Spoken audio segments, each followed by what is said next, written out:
And Dafterr, ladies and gentlemen, my name is Kaelaris, and today I'm going to be looking at a game between myself and Dafterr, who I believe is a quite highly rated Diamond player. We don't have any Masters replays as of yet, as every Master player I play is a very, very standard game and pretty damn boring. I thought this one was okay, but again, it's a little bit sloppy from me play-wise, but I'm going to cast it anyway because I know some people like to see my play in general and like to kind of hear my thought process on what I'm doing. But again, regardless, let's just see what goes on here. I previously did cast the Inso versus Mara best of 3 series, and their play is damn sight better than mine, so you'll have to kind of bear with me as I am still learning the ropes, as it were. Although my theory in general is pretty damn good. So I am going to be scouting quite early in essence here, and going to be having a look around Dafterr's base. I'm pretty much scouting at this point to see if he is going hatch first or pool first, because if he was going hatch first, indeed I would be throwing down my forge and kind of canning off the back here. There are very nice positions that you can get pylons and cannons in, to the point where you can block off this nice big section here and throw cannons down and pretty much deny that expansion completely. So I do have a gateway going down, and just going to be droning up here at this point, as well as Dafterr also droning up. Going to be having this guy in a little rally because I'm really lazy. Just keeping it alive from this probe, making sure that it doesn't die to anything. And Dafterr does indeed scout me. I am going to be throwing down my assimilator at 14, and just going to be trying to chase this drone off. And I'm quite surprised that this drone left at this point. Normally you do see drones sticking around, even stealing a gas every so often. But of course, if he did end up stealing the gas and letting that finish, I would just 4-gate him and kick his ass.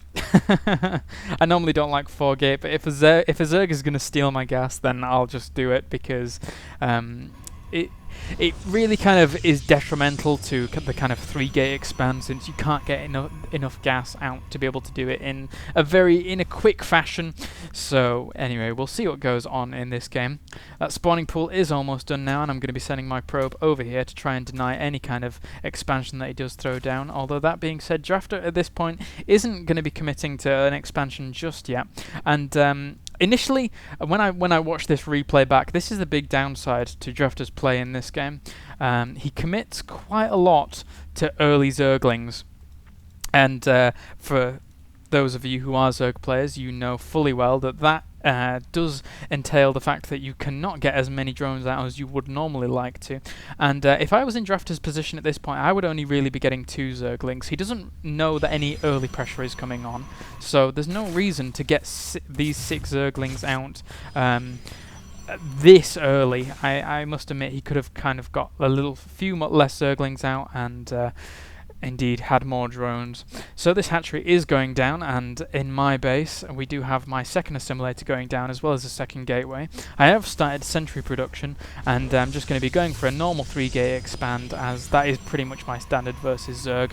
I really don't kind of, as I said before, I will only ever go for a 4-gate if I do see that the Zerg has stolen my gas, and if I do see like really close spawning positions, I may go for blink stalkers. So now Dafterr even is going to be trying to pick away at this cellar, and he almost gets close. He probably could have killed that, but at the risk of losing quite a lot of Zerglings. That speed has now kicked in, and my first sentry did pop out in order to be able to ward away those Zerglings. I wasn't too bothered at all, as that sentry was going to finish in due time, and if he even would have killed this zealot, I could have just force fielded and prevented those Zerglings from actually getting in.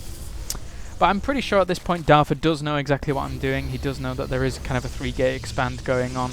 But again, I really don't like this play of over-committing to the Zerglings that Dafterr is doing. He really could have had a lot more drones at this point. He is producing more drones, but again, look at this, so many Zerglings coming out. He really needs to do something with these Zerglings to warrant their actual build. I am going to be expanding down at the bottom here, and not producing any probes. There we go, there's the probes on the way. Putting in that early pylon down at the bottom of the ramp just to make sure I can create a defensive position. I'm going to be making a nice wall off here in order to just kind of stave away any kind of Zergling attacks that do come in.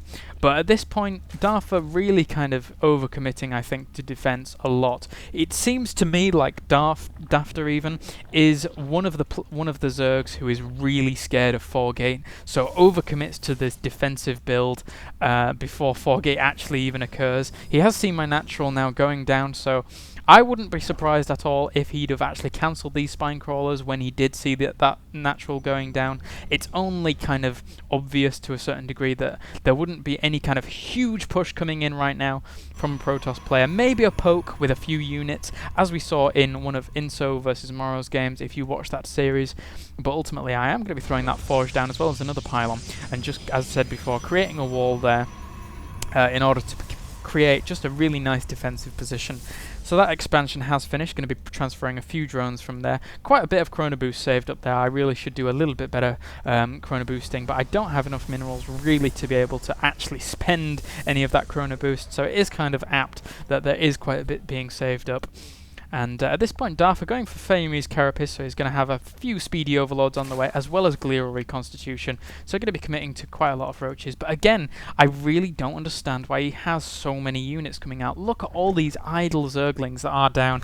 Even another Spine Crawler coming out. I really think that this Zerg is very, very scared of 4-gating and general gateway pushes in general. He could have had a lot more drones out than before, as he did commit to a lot of these Zerglings, and he could have a blistering economy by now. He doesn't even have any roaches coming out at this point, even though the roach warrant is down, and really needs to work on this play. Actually, looking back at this game, it's probably not the best of examples of this play. I'm going to be throwing Gateway down as well as a cannon there, as I do know that roaches are on the way, so I'm going to be throwing that cannon down just in case any kind of burrow does come along, since he does have that layer as well. So I'm just going to be moving up here, trying to create kind of a little push going on here. I was hoping he'd be at this watchtower so he would actually see this push coming, but indeed he doesn't. He is trying to break down these rocks in order to get access to a second base, second expansion. But as you can see, I'm going to be pushing up here, trying to do a little poking damage. He does have a lot of Zerglings here, so my force fields really need to be good in this position. I am going to be throwing down a few force fields, trying to save some of these units. A bit of a delayed force field there, cutting off a lot of those Zerglings. Really nice force fields there, but these force fields just were not fast enough here in these positions, and I really could do a lot better job with these force fields. I'm creating a nice little kind of donut there with these, saving off a few of these units. This sentry getting a little bit overzealous, and he's going to be coming in and killing itself off, because I'm bad. In general, no, I'm not terrible, but those force fields could have been a lot better. That being said, though, if we go to the units lost tab, he has lost quite a few units, very even on the trading there, but this is what you've got to do as a Protoss against a Zerg player. As you can see, he's lost 45 units, and at this point the Zerg player feels kind of obligated to actually create more units. He is droning up currently and getting a Spire as well as getting that second base. But in his position, I really wouldn't be going for any kind of mass kind of droning, expansion, teching route, as this is still a pretty scary force, and he really needs to kind of consolidate the units that he has lost in order to be able to kind of fend off this push. And this is probably the downfall of this player, of Dafterr at this point. I really need to stop getting Psylocked at this point as well. The basic trend of PvZ right now is you need to be able to trade units, if not kind of come ahead with your battles early on in the game. Otherwise, Zerg is just going to be able to drone up and drone up and drone up to the point where he's going to have an absolutely blistering economy. So I am going to be coming around here, picking off this Overlord that I did see, and I'm pretty sure actually that did get him Psylocked. Indeed it did, so if you do see any Overlords anywhere near your base, make sure you pick them off, because it can be extremely important. So my +1 is indeed finished, and I'm going to get +2 on the way now. I'm just going for a 5-gate attack here, 5-gate push at this point. Or in fact, that's a 6-gate. What on earth am I on about? And I am letting my minerals run a little bit high, so I am going to be trying to break down these back rocks. I'm probably going to be going for an expansion during the next push that I do indeed make on his base. He's going to be moving down here with a few Zerglings, and as you can see, he does have a lot of Zerglings in the production tab, so once again, he is kind of committed to the fact that he did lose a lot of units during that initial push, 45 units, which is the equivalent to at least 20 some lava, so he really needs to kind of consolidate this, and it's all about the lava management, not only from the Zerg side, but also from the Protoss side. If you allow the Zerg to just drone up and drone up and drone up, then you're going to be in a really bad spot. So as you can see, I am going to be making this push. I need good force fields here. He is going to be sending in a changeling, so he does indeed know what's going on, but he does have the two double upgrading Evo chambers on the way, so he does have that 1-1 upgrade, but alas, I also have 1-1 ups almost finished, and he is going to be sending in another changeling in order to have a look, but I know that that is a changeling. I'm going to kill that with due speed. This force here is not adequate enough at all. He is going to try and do a surround with these Zerglings, but it's just not going to be useful enough at all in order to be able to fend this off. Nice force fields, although these zealots are getting picked off a little bit.